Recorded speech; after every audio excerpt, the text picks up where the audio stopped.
PPTV. Toma tú también la otra ruta.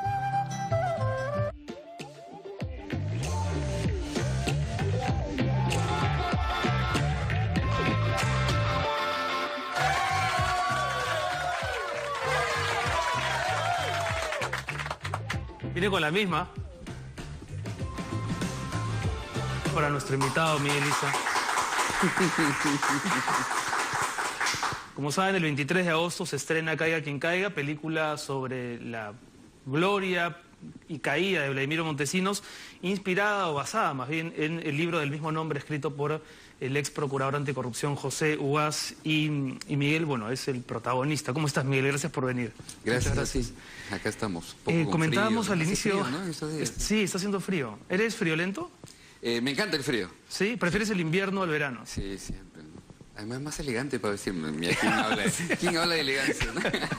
Salvo algunos días. Algunos días, puede ser. Pero en general, ¿prefieres el invierno? Me encanta el frío. Me encanta. ¿Tiene que ver con tu temperamento, crees? No sé, tiene que ver con que sudo mucho, quizás. Sí, un asunto más orgánico que quizás psicológico. Más, sí. Habíamos comentado al inicio del programa esta carta notarial que ha hecho circular Vladimiro Montesinos, que parece una broma en sí misma, ¿no? Pidiéndole a Amaranta Films que no se estrene la película porque afecta su imagen. Sí, no sé, hablando con José Ugaz el otro día, decía que a él le parecía que era una estrategia de marketing. Claro, parece publicidad involuntaria, ¿no? Da más ganas de ir a verla. Si ya daba ganas, supongo, que Vladimiro no sé. esté en contra de la película... Pues, no, Eduardo Camino me decía, Eduardo Camino es el que hace... Sí, el que hace José Ugaz en la película. Me decía, yo creo que él se ha molestado porque tú estás haciendo el papel. Eso es afectar su imagen. Es verdad, eso tiene sentido, eso sí tiene sentido. Mi más sincera disculpa, ¿no? Ahora, también Laura Bozzo se ha pronunciado diciendo que va a demandar a la empresa productora por incluirla dentro de la historia. En ambos casos parece sí, pues no, o sea, son personajes que no terminan de darse cuenta el papel que hoy representan en la sociedad peruana, ¿no te da esa impresión? Pues la verdad no los conozco mucho, ¿no? A ninguno de los dos. Pero ambos son como gestos de empoderamiento que corresponden más a los 90 que a estos momentos. Son como íconos, ¿no? Íconos de una época muy mala, ¿no? Creo que los dos son esos íconos negativos, ¿no? Pero sí es un poco extraño, ¿no? Que se quejen porque usan su frase.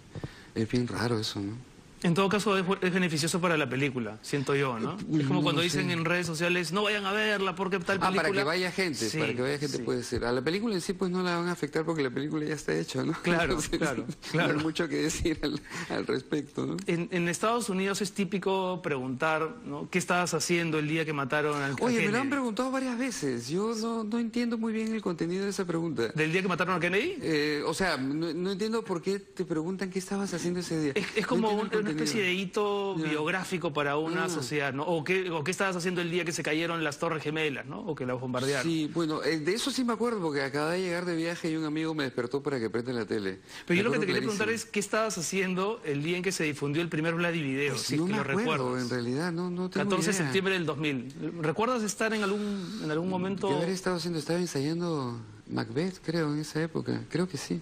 O más que del día, hablemos de la época. ¿Qué estabas haciendo en el 2000? Estaba haciendo teatro, ¿no? De hecho, en esa época tenía un taller también.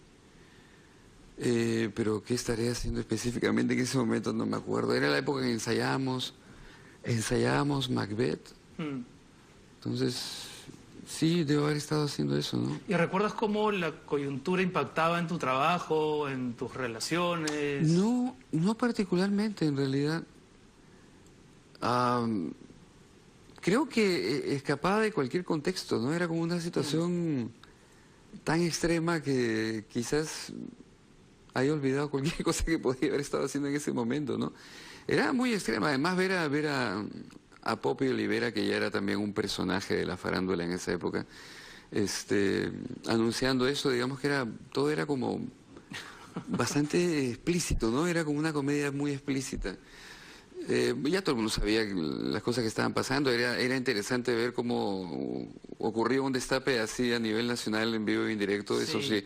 Pero era tan interesante como... Lo puedo comparar con el día que cayeron las torres, ¿no? O sea, en impacto. En impacto, ¿no?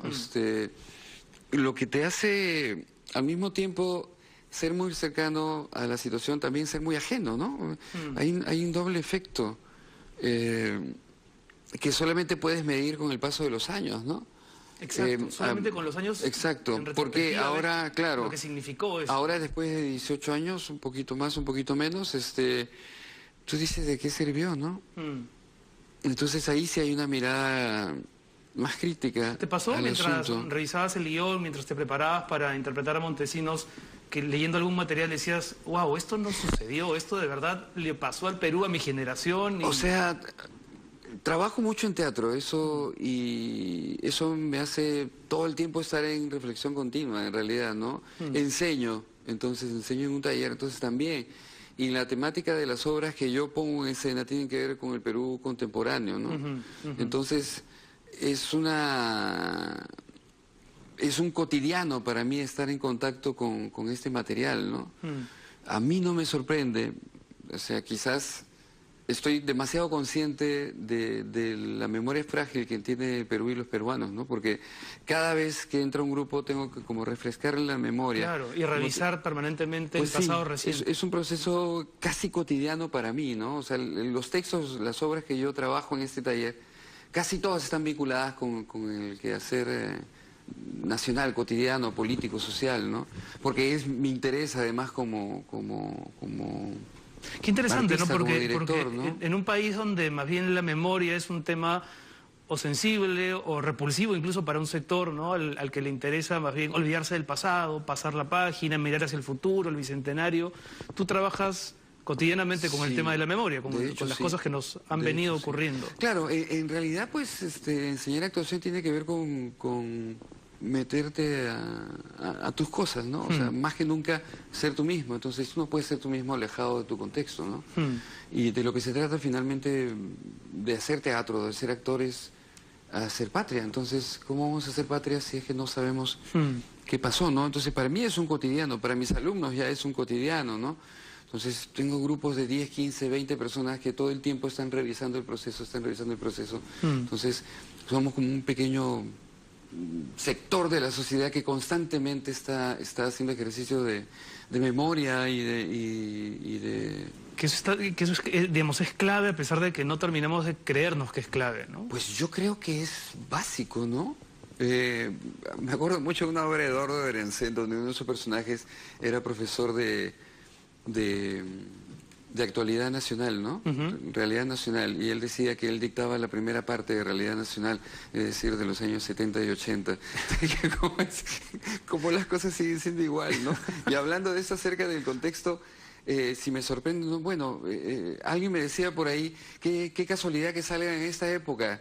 Es que es un loop. Pero ¿no? yo lo que decía era, bueno, qué casualidad que haya salido, hubiera sido casualidad en cualquier año, porque las cosas no han cambiado. Y así las como cosas siguen ahora, siendo lo mismo. sí, así como los audios en realidad, digamos, eran la prueba audible o sonora de algo que ya sospechábamos todos. En aquel entonces también, el primer Vladivideo no hizo más que confirmar lo que ya todos presumíamos. Yo digo, medio en broma, medio en serio, también hubiera sido casualidad que hubiera salido en la época, en 1821, cuando no entre San Martín y Bolívar se peleaban y los empresarios peruanos también buscaban cómo acomodarse y quién le convenía más, si San Martín o Bolivia.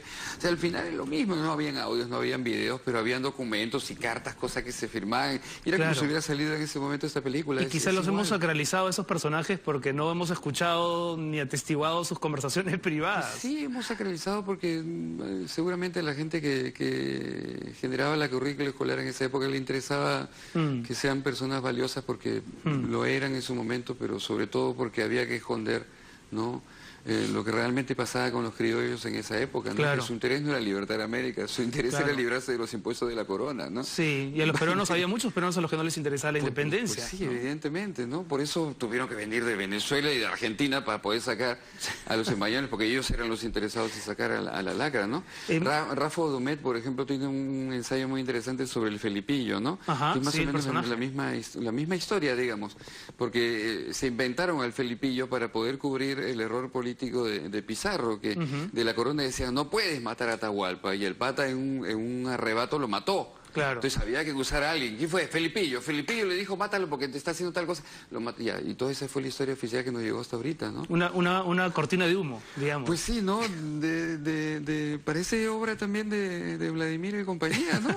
Es del mismo estilo, ¿no? Has dicho en entrevistas recientes que a ti no te interesaba al momento de hacer de Montesinos digamos, imitarlo, ni ser Montesinos, pues sí, ¿no? sino ser tú, pero con la caracterización adecuada. No quisiste aproximarte mucho al personaje real. Es que no es interesante, ¿no?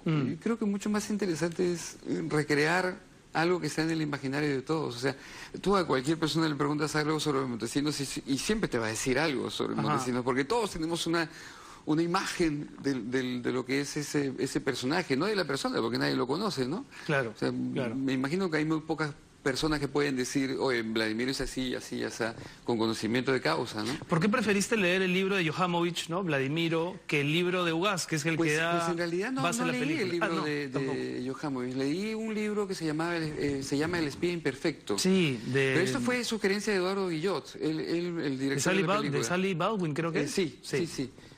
Son dos autoras, ¿no? Norteamericanas, me parece. Sí. Que hacen pues todo un estudio, de un perfil de la historia. Montesinos de esos días. En realidad desde su infancia, o sea, han hecho como un estudio, una investigación. No conozco tampoco a estas dos señoras o señoritas, dos personas, pero es un buen referente para mí, que no necesariamente tengo que basarme en la verdad. Me explico, o sea, yo para recrear un personaje no tengo por qué basarme en la verdad. Claro, tenemos un montón de información real acerca de él, como te digo, del imaginario que hay en la gente, ¿no? Como para ahondar más en una cosa, porque sobre todo me parece mucho más interesante